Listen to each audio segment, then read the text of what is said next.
What's up, guys? We're here in the city of Hue, which is right in the middle of Vietnam. This actually used to be the capital of the country hundreds of years ago. Currently we are inside the Imperial Palace, which is actually massive. Costs $150,000 to get in, and you get to walk around and explore the whole damn thing, which is pretty rad.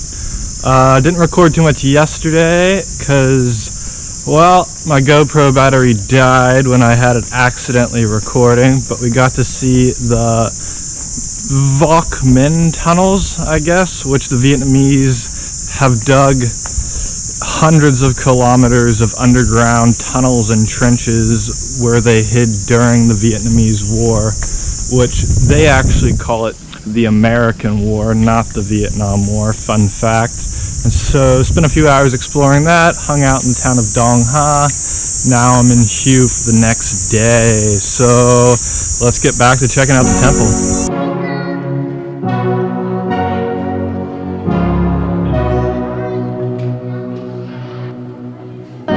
Let's check out the Imperial Palace.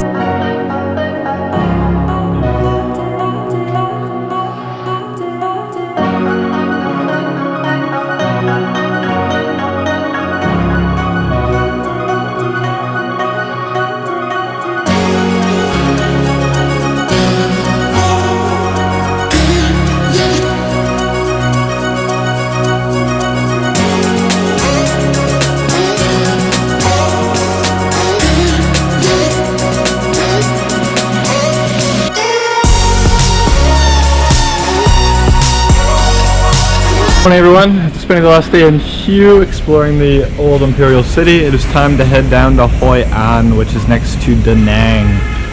About a 3-hour ride, so let's hit the road.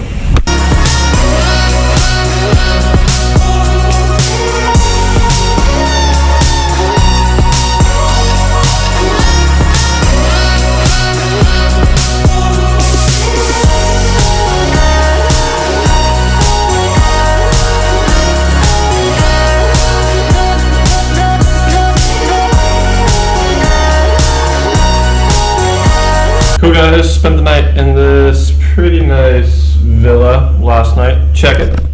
Balcony, bed, and that's the bathroom. Only for $8 thanks to Agoda. Packing up now, and we are going to make a 6.5-hour ride down south, getting pretty close to Ho Chi Minh City now, about a week out. Let's pack up and let's hit the road.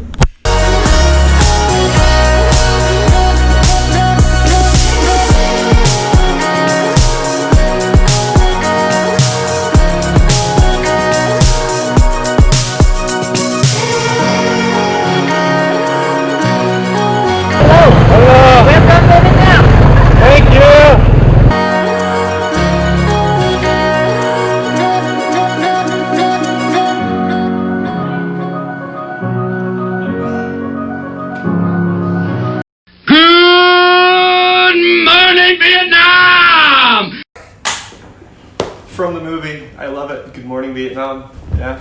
What's up, guys, and welcome back to my series. This is the last video of Around Southeast Asia. It's taken me quite some time to finally put all this together, get through my old shots, but I'm finally doing it. And this part of the video is my overall take on Vietnam. And if you're wondering if you should do it or should not do it, hopefully this part will help.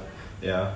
On the right side of the map, the purple line, which you can see, is the route I took through the country.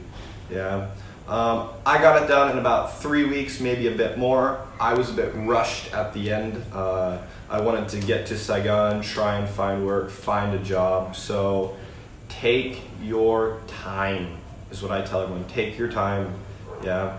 And one of the biggest questions I get asked is, do I rent a bike or buy a bike? And that's all up to you. A lot of people like to buy their bikes. I ended up renting a bike for multiple reasons. The two main reasons is the initial cost of $100 is not bad. I could rent it in Hanoi and return it in Saigon. And then finally, if anything happens to it, it was covered. If my engine broke, anything like that, it was all covered by the company. I didn't have to pay a dime towards that, which I liked a lot. Yeah. In my videos, you saw rainstorms, you saw dry heat, everything, yeah? So when is the best time to go if I'm gonna bike the whole country? And there's not really a good answer for that. If you're worried about the rain, it's going to happen. If it is rainy season in the south of the country, it's dry season in the north of the country, and vice versa. So prepare for the rain. Have spare clothes, obviously. Warm clothing is important. It does get cold. And a raincoat. You can't go wrong with those. You can't avoid the rain, but you can help yourself out a little bit, right? It's been great. You guys have seen everything from Kaobong in the north to Halong Bay to Hajiang Loop and ancient palaces along. And that's just a few of the places that you can see when you come here, right? And you're worried, oh God, traveling is so expensive. No, it's not. If you make it expensive, if you get 5-star hotels and you spend all the money on things you don't need, but ideally you can get through Vietnam on $15 US a day, includes accommodation, food, petrol. Yeah, you can spend a bit more, but you don't have to, and you can spend less than that too. But $15 a day to comfortably experience the culture, have a place to stay, food, and be able to get around, that's incredibly good. Yeah, incredibly good. So on top of all that, I guess, right, is your two biggest costs are going to be airfare and travel insurance. And you're thinking, why do I want to spend all that money on travel insurance? It's $500, give or take. The reason is you need it. If anything goes wrong, especially if it's your first time out of the country, like a motorbike accident, virus, mosquito bites, like a dengue fever, anything, it covers your whole hospital stay, it covers your treatment. You can get back home on it. It covers, hell, my laptop if anything happens to it. So it can save you a lot of money in the long haul. So having that is very important. Yeah. And the biggest reason I think that people forget how easy traveling is they're worried about planning everything out. You don't want to. You buy a one-way ticket, you don't think about it. You get your first 2 nights of accommodations sorted out or all figured out, and then you see what happens, right? If you plan too much, you're worried about what's gonna happen next. You have to be here at this time, and that's not the way to do Asia. So just see what happens. A ticket and your accommodation and a visa, depending on the country you're traveling to, is all you need. And then experience it, see what happens. Cool, guys. I hope this helped out a bit. I included the prices, I had the map. Any more questions, feel free to comment, happy to answer. And I'm happy to call Vietnam my home now for the foreseeable future.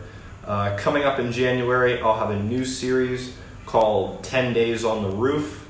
I'm not gonna tell you where I'm headed yet, but you guys will get to see, and I will announce that in my next video on how visas work in Asia and my experience heading to Bangkok in October, which granted me a 1-year business visa here in Vietnam. So it'll be in my next video. I appreciate you guys for watching all the other ones if you have been, but until next time.